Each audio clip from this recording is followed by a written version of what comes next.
A'udhu billahi minash shaitanir rajim. Bismillahir rahmanir rahim. Yan uwa masu taron albarka, barkanmu da haduwa a wannan bidiyo.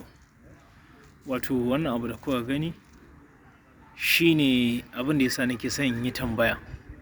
Kamar yadda kowa ya sani, daman duk wani matashi mai son addini, duk sanda ya ga wani abu da ya kamata ya tambaya zai yi tambaya. Duk kuma abin da ya sani, in ya ga wani sabanin sanin shi, abin da zai fara kawo mishi a rai shine inkarin shi. In ya samu hujjar da tafi karfin tashi ya aje ya dauke ta. Duk wani matashi mai ruhin addini haka yake tafiya. Da farko sai ya yi inkarin abu, in ya samu hujja da tafi ta hannun shi sai ya aje ya dauki wannan hujjar. A cikin haka nake son in ce, duk sanda na ga wani abu da ya shafi addini nakan tsaya in yi duba a kan shi, in nazarce shi, in dube shi, in ga abin ya dace da abin da ni na fahimta a addinin musulunci ko ya saba.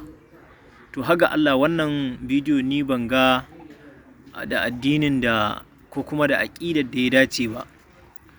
Sai kuma na ga fuskan wani malami wanda na san shi, to amma sai na yi tunanin to daman wannan addinin ya daina yin shi koko a cikin fahimtar shi ne, koko ya taɓa ziyaran masu yin addini ne ya goyi bayan su, koko to shi ne har ga Allah ban gane ba.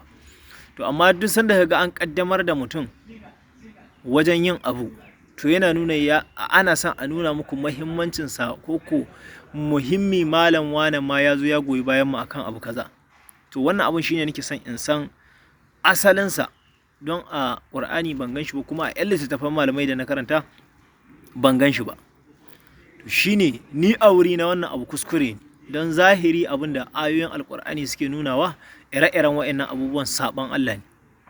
Amma su waɗanda suke yi ban san menene hujjar su ba, kuma ban san a wace ƙasa ne aka yi wannan abu ba, kuma ban san menene hujjan wanda ya ba.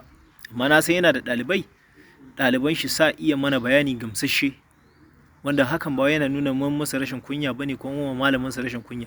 Abin da kuka yi ne ko malamin ku yake yi ko malamin ku yayi, za mu buƙaci hujja, mu ji meye dalilin shi, sannan kuma me asalin shi a musulunci, me kuma Allah ya ce a game da shi. Wannan shine tambaya ta. Ina ma kowa da kowa fatan alheri. Mai magana tare da ku Nazir Haqilu daga nan Abuja, Najeriya.